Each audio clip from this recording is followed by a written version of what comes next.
Peter McGough with Muskie Development. I'm here with Dexter Jackson, 2008 Mr. Olympia, four-time Arnold Classic champion.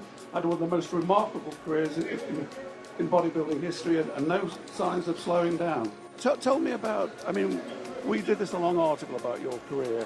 I mean, you've remained injury-free, you've got better and better. There was a slight blip 2 or 3 years ago where for you, you know, you were always top 6, but you weren't top 2. What happened then, and how did you get back to being as good as you ever were, and in fact better than you ever were this last couple of years? I don't know. I think I just ran my body so hard that it just stopped responding to something.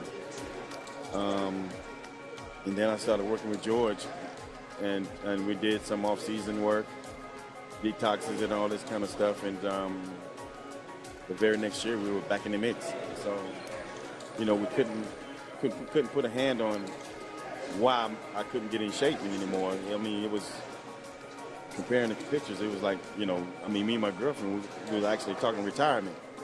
You know what I'm saying? Because I felt I looked that bad. If I can't be 100% on stage, then I don't want to compete. So when I got with him, man, he just made some incredible changes and got me back, got me back to where I am now. So it wasn't just good enough for you to be placing in the money. You had to be Dexter Jackson. Right, exactly. If I can't be 100%, you know, whether it's injury or if I do have a real bad injury or whatever, I probably end up retiring, you know, because I'm late in the game right now. So, you know, and I couldn't get in shape. I can't be 100%, then I won't compete.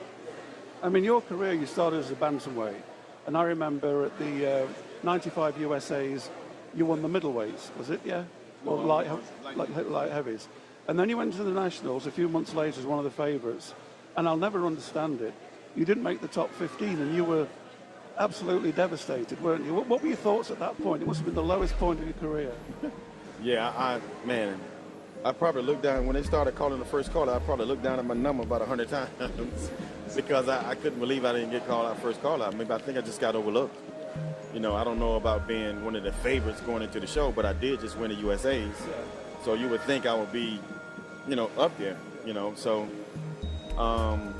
you know, but things happened. That first USA that I won, it was just my first national show, so maybe that's why. Then you go to Nationals.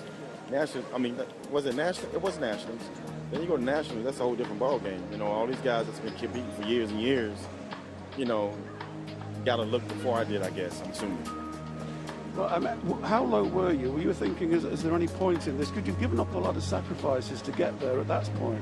Yeah, well, you know what? Going into the USAs, that was my last show. If I didn't turn pro at USAs, then I was, you know, I was like, well, I didn't turn pro at USAs. And after after Nationals, I gave myself, you know, another year. If I didn't turn pro, then I was going to retire. I was going to be done because I was just spending too much. This, as you guys know, this is a very, very expensive sport. But when I lost and didn't place in the top 15 at Nationals, it was, you know, that really, really hurt. And I think I took a year off after that. I did. I think I took a year off and came back and won North America. That's exactly what I did because I really was contemplating on just being done. And I said, well, you know what? Let's give it one more shot, and I end up winning. So let's fast forward from that low point to, must be the high point, the 2008 Mr. Olympia. And we did an interview with you and Jay a few months before, and I've said this to you before. You told him you were going to beat him, and it wasn't hype. You knew you were going to, and he said, why? And you says, because you can't put it together again. Do you remember saying that? Yeah. And you were right. It was like your mindset was perfect. Right. Yeah, you know, I wasn't cocky or nothing like that because I study all my opponents, competitors, whatever.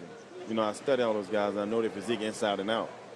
And I know Jay was getting, you know, he wasn't getting better every show. He was actually going backwards.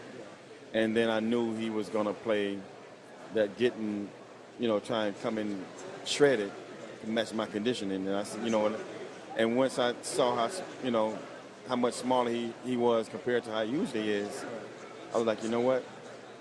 I can win this show.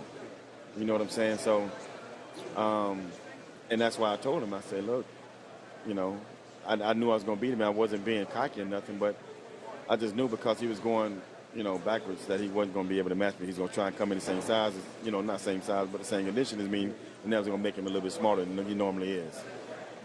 So you're standing on stage at the 2008 Olympia. There's just you and Jay standing there, What was in your mind? We know the old cliche, the champion's always got one hand on the trophy. Tell me what was going through your brain at that point, waiting for the decision. Oh, man.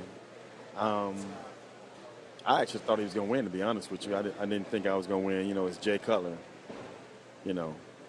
Well, do you remember before the finals, I took you into a private dressing room and told you we were going to win? You probably don't remember. I've been told I was going to do a lot of stuff, and end up it's not happening. It didn't happen. So, you know, I just, you know, until I hear my name actually called, you know, I just have doubt. So, but when my name was actually called, it was like a boulder lifted off my shoulders, because all the dreams and all the, you know, the stuff that I've, you know, dreamt about becoming Mr. Olympia and all this stuff, and looking in the magazines and admiring all these guys, all that came back to me at once. You know, it's hit me hard, and I just dropped to the ground and, you know, pulled a Ronnie Coleman and started crying. You must have visualized winning it before. Did you think you'd have that reaction of being overcome? I never visualized winning the Olympia, because I've always thought it was a big man sport. You know what I'm saying? So now the Arnold's a different story. You know, it's all about physique, I think, and conditioning. So, you know, I've won that 3 times going into or 2 times going into the Olympia, or 3 times because I just won that year. And so, you know, I always knew I could win the Arnold, but I never thought I could win the Olympia because of all the mass guys that's won the competition. So what does it mean to you to be, you know, there's only been 13 Mr. Olympias. You're always Mr. Olympia, even if you're not the current Mr. You're always Mr. Olympia. That's. Tell me about the aura of that title as it pertains to your name. Like I say, man, that's like something. It's like a dream come true. You know, I never thought I could win so just put yourself in your shoes and say, well, imagine something that you wish that you can do that you thought was very far-fetched and think you could never do, and you end up doing. So of course it's going to be mind-boggling, and it was, to this day I still have hard work, you know, it's hard to find the words to put together to understand, you know, to let you know exactly how I feel being a champion, being Mr. Olympia, winning the title and all that good stuff, man. It's just a dream, you know, and I'm very blessed to be able to do it. So life today, are you still alternating between California and Florida? Yes, I still alternate between LA and Florida. I'm in Florida at this moment. This is my home. But I do go to LA when I get ready for competition. I train with Charles Glass out there, as everybody knows. He's such an awesome trainer, and that gym alone is just, the atmosphere in there, man, is, you know, that's what keeps me going. If I was home, if I were to stay home in Jacksonville now, I've been in Jacksonville now 6 weeks and been in the gym 1 week. You know what I'm saying? So it's hard to get motivated to go in a gym that has nothing in there, no pros, no nothing. You go to LA, you just look on the wall, that's motivation enough, and go finish, you know. So, you know, in training with Charles, it's like every time I get in that gym and train with him, it's like I don't want to let this man down. He's a legend at what he do. You know what I'm saying? So I just love training with him. It's awesome. We looked at your record recently, and you know, you're the longest serving pro who's been at the top. You know, still getting top 4, top 6 at the Olympia. Looking back on your career, how do you sum it up, and how would you? Do you owe a debt to bodybuilding with that you found this and it found you and it was a perfect match? Just you and bodybuilding, explain it. Well, I was in the gym one day and you know, well, let's go back even before that. My brother went to boot camp. You know, he was smaller than me. When he went to boot camp, he came back. He was, you know, from doing all those push-ups and stuff he's doing boot camp, you know, he get put on a little size. So he came back, he was buffed. He was a little bigger than me. I was like, oh, no, I'm not letting this happen. So I went to the gym, started working out myself. And so guys would come up to me, man, you got a nice shape. You should do a competition. I'm like, competition? What is that? You know, so this guy named Tim, he's doing it. So Tim walks by. I was like, dang, look at his calves. This dude is, man. So they talked me into going to the show. I went to the show, checked it out. And first thing I noticed was the women, on how crazy all the girls were screaming in there. So I'm like, I want to do this just for the girls. This is Dexter. I wasn't getting into it because of, you know, I wanted to be a, you know, pro bodybuilder or whatever. I wanted to get into it for the girls.